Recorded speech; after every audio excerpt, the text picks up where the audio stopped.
Hello and welcome to a new YouTube video. My name is Lucas and today I'm going to share with you guys some brands that I've been really enjoying for this summer season, seeing as it's mid-July now. It's peak summer months, so I figured I would just share some brands with you guys that I've been really enjoying. If you are new, don't forget to subscribe, leave a thumbs up, comment down below some brands that you've been messing with, and let's just get started. I will say most of these brands I do own some pieces. Not necessarily summer pieces for everything, but I own a few pieces so I can kind of speak on the quality and stuff like that. But first brand, definitely not a new brand, doesn't really need too much introduction, and that is Oakley. I think Oakley has really had an amazing resurgence this past year and a half, maybe even 2 years. Now, kickstarted mainly with Braindead and their factory team project when they dropped a few pairs of shoes, and since then they've really been pumping out the footwear. I do have a pair of the shoes from last winter, I think. I forget what they're called, but I'll put a picture up here.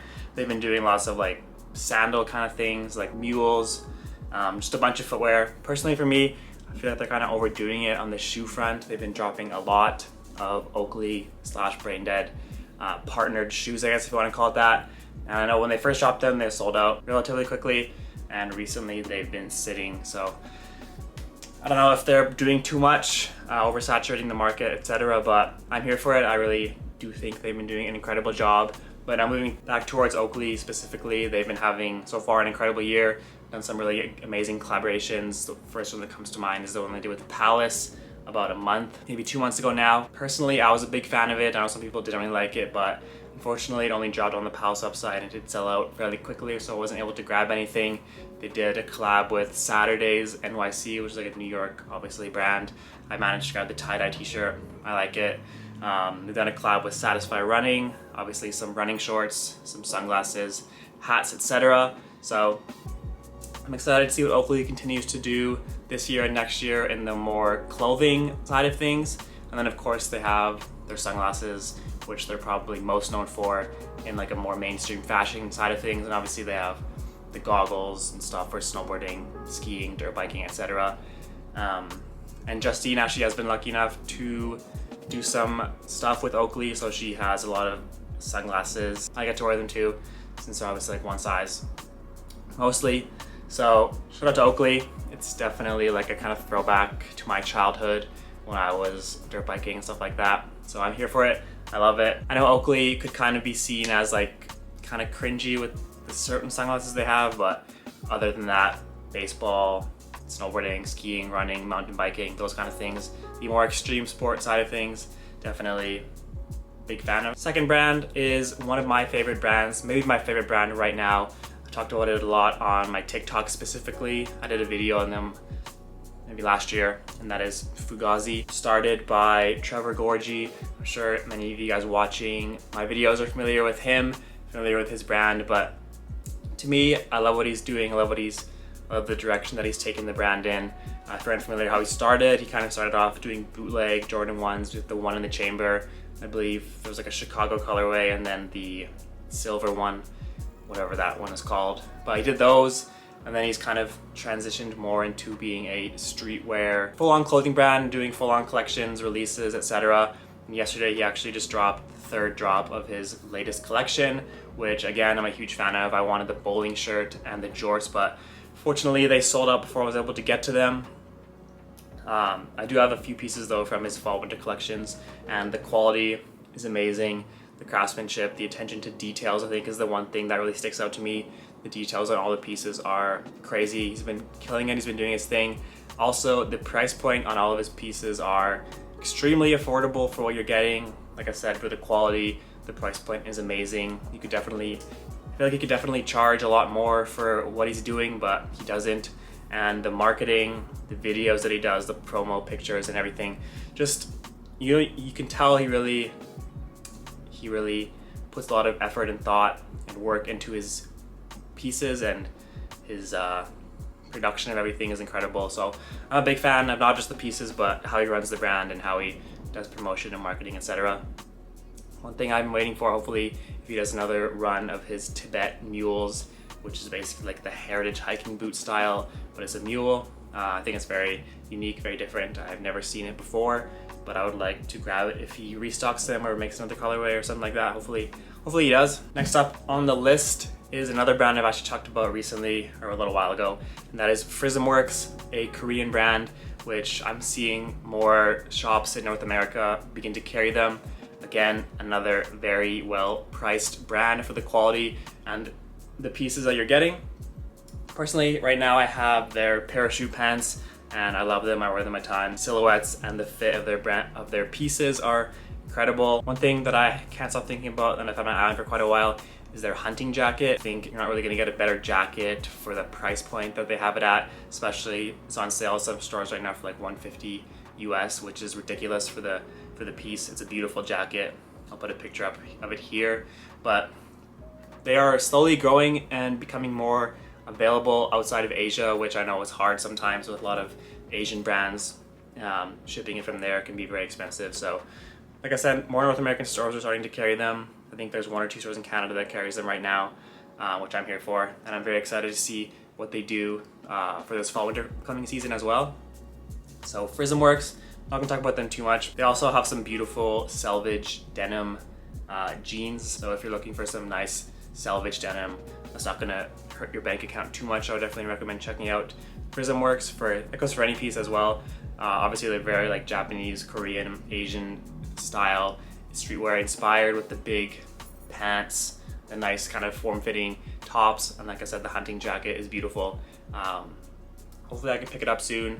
I would love to have it for this upcoming fall season. And fourth brand is a brand again that doesn't need any introduction, especially to people that are into shoes and sneakers, and that is Asics. For me, Asics was kind of what got me into shoes back when I started getting into it, and the Kith collaborations on the Gelite 3s, like the salmon toes and all that stuff. Those are my first kind of entry points into the sneaker world.